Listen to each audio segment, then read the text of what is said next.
এই ঘটনায় অর্থাৎ মনিরুল ইসলামের বিরুদ্ধে যে অভিযোগ উঠেছে ঘটনা প্রসঙ্গে মুখ্য নির্বাচনী আধিকারিক মনোজ আগরওয়াল কি বলেছিলেন শুনবো। মনিরুল ইসলামের সম্পর্কে ইসিআই এক্স্যাক্টলি কি কগনিজেন্স नहीं ईसीआई तो कॉग्निजेंस নিয়েছে যেটা উনি বক্তব্যে রেখেছেন যেটা উনি যেটা भी করেছেন উনি ওটা নিয়ে ইসিআই বলেছে ডিওকে এফআইআর লঞ্চ করার জন্য। বিকেল 5টা পর্যন্ত সময় বেঁধে দেওয়া হয়েছিল অর্থাৎ ডেডলাইন দেওয়া হয়েছিল নির্বাচন কমিশনের তরফে। বিকেল 5টা পেরিয়ে প্রায় 2 ঘন্টা অতিক্রান্ত হতে চললেও এখনো পর্যন্ত যা খবর মনিরুল ইসলামের বিরুদ্ধে কিন্তু কোনো রকম এফআইআর হলো না। আপনারা জানেন যে ফারাক্কার যে ঘটনা বিডিও অফিসে ঢুকে তাণ্ডবের ঘটনা, সেই ঘটনায় নির্বাচন কমিশন আজ বিকেল 5টা পর্যন্ত ডেডলাইন বেঁধে দেয়। জেলা নির্বাচনী আধিকারিককে এফআইআর করার জন্য নির্দেশ দেওয়া হয়েছিল এবং সেই ঘটনার পর হুমকির ঘটনায় মনিরুল ইসলাম তার বিরুদ্ধে এফআইআর দায়েরের নির্দেশ দিয়েছে নির্বাচন কমিশন। আপনারা জানেন যে বিকেল 5টা পর্যন্ত আজকে সময় বেঁধে দেওয়া হয়েছিল। আমাদের প্রতিনিধি পার্থপ্রতিম ঘোষ এই মুহূর্তে সরাসরি রয়েছেন আমাদের সঙ্গে। পার্থ, বিকেল 5টা ছিল সময়, কিন্তু তারপর 2 ঘন্টায় অতিক্রান্ত, এখনো পর্যন্ত তো এফআইআর হলো না পার্থ। দেখো, ফারাক্কার তৃণমূল বিধায়ক মনিরুল ইসলাম তার বিরুদ্ধে একেবারে এফআইআর করার জন্য নির্বাচন কমিশনের তরফ থেকে জেলা নির্বাচনী আধিকারিকের কাছে একটি নির্দেশ দেওয়া হয় এবং সেই নির্দেশ দেওয়ার পরবর্তীকালে যেটা বলা হয় যে অবিলম্বে মনিরুল ইসলামের নামে একটা এফআইআর করতে হবে জেলার মুখ্য নির্বাচনী আধিকারিককে এবং সেই বিষয়ে একবারে স্পষ্ট করে বলা হয় যে বিকেল 5টার মধ্যে এফআইআর করে সেই সংক্রান্ত রিপোর্ট কমিশনের কাছে পাঠাতে হবে। কিন্তু এখন ঘড়ির কাঁটায় 7টা বাজে।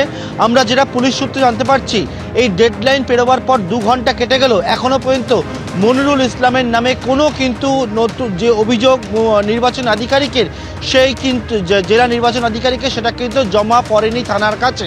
অর্থাৎ এক্ষেত্রে তোমাকে বলবো যেটা কোন পরিপ্রেক্ষিতে তুমি জানো যে গত 19 তারিখ মনিরুল ইসলামের একটা বক্তব্য, সেই বক্তব্য সামনে আসে যে বক্তব্যে একেবারে স্পষ্ট করে বলা হয় বলছিলেন মনিরুল ইসলাম যে একেবারে এসআইআর সংক্রান্ত বিষয় যে নির্বাচন কমিশনকে তিনি নিশানা করেন, লাঠি দিয়ে নির্বাচন কমিশনের কোমরে মেরে একেবারে ভেঙে দেওয়ার নিদান পর্যন্ত দেন মনিরুল ইসলাম তৃণমূল বিধায়ক। এবং এটা কবে বলেন তিনি 19 তারিখে বলেন এবং তারপর সেই বক্তব্য যখন নির্বাচন কমিশনের কাছে যায়, কমিশন কিন্তু তড়িঘড়ি একেবারে মনিরুল ইসলামের নামে এফআইআর করার জন্য নির্দেশ দেয়। সেই নির্দেশের পর 2 ঘন্টা পেরিয়ে গেছে, এখনও পর্যন্ত কোনো এফআইআর কিন্তু করা হয়নি, অর্থাৎ থানার কাছে কোনো অভিযোগ নির্বাচন আধিকারিকের তরফ থেকে কিন্তু জমা পড়েনি বলে জানতে পারছি।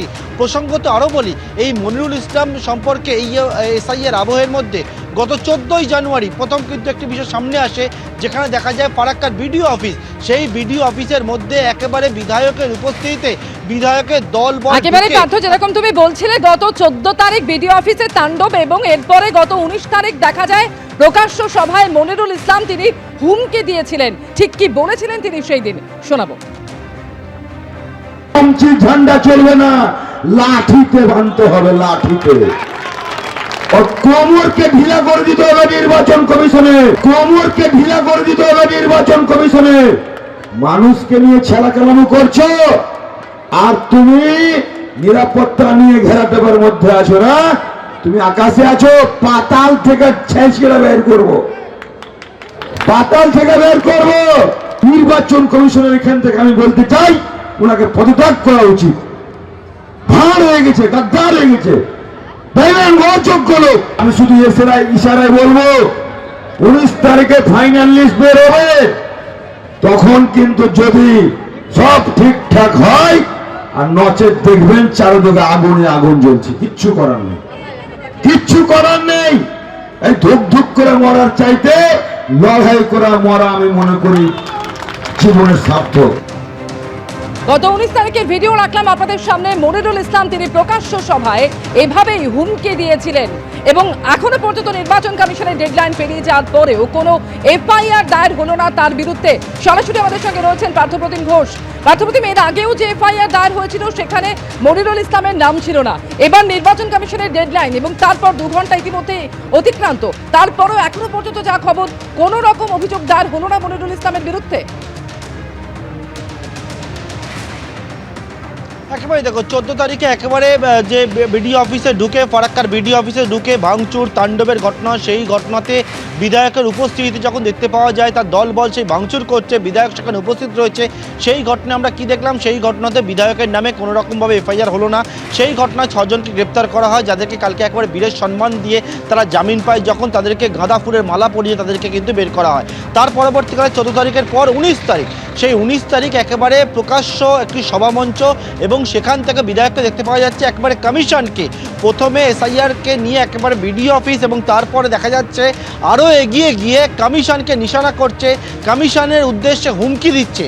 সেই ঘটনায় কমিশনের নির্দেশ ছিল, কিন্তু সেই নির্দেশ থাকলেও বিকেল 5টার মধ্যে তৃণমূল বিধায়কের নামে এফআইআর করার জন্য সেই নির্দেশ কিন্তু এখনও মানা হয়নি বলেও জানতে পারছি। থানায় বিধায়কের নামে কোনো অভিযোগ কিন্তু এখনও পর্যন্ত জমা পড়েনি। হুমকির ঘটনা, যেটা নির্বাচনী আধিকারিককে, জেলার নির্বাচন আধিকারিককে নির্দেশ দেওয়া হয়েছিল, এবং সেই মতো কিন্তু এখনও পর্যন্ত কোনো এফআইআর হয়নি। এখন দেখার বিষয় নির্বাচন কমিশন পরবর্তী তার পদক্ষেপ কী গ্রহণ করে, বা এই যে নির্দেশ এসছে সেই নির্দেশের পর জেলার নির্বাচনী আধিকারিক কী পদক্ষেপ নেয়, বা পুলিশের তরফ থেকে বা পরবর্তী কী পদক্ষেপ নেওয়া হয়, সেই সমস্ত বিষয়টি এখন দেখার বিষয়। অমৃত। এবিপি আনন্দ, এগিয়ে থাকে, এগিয়ে রাখে।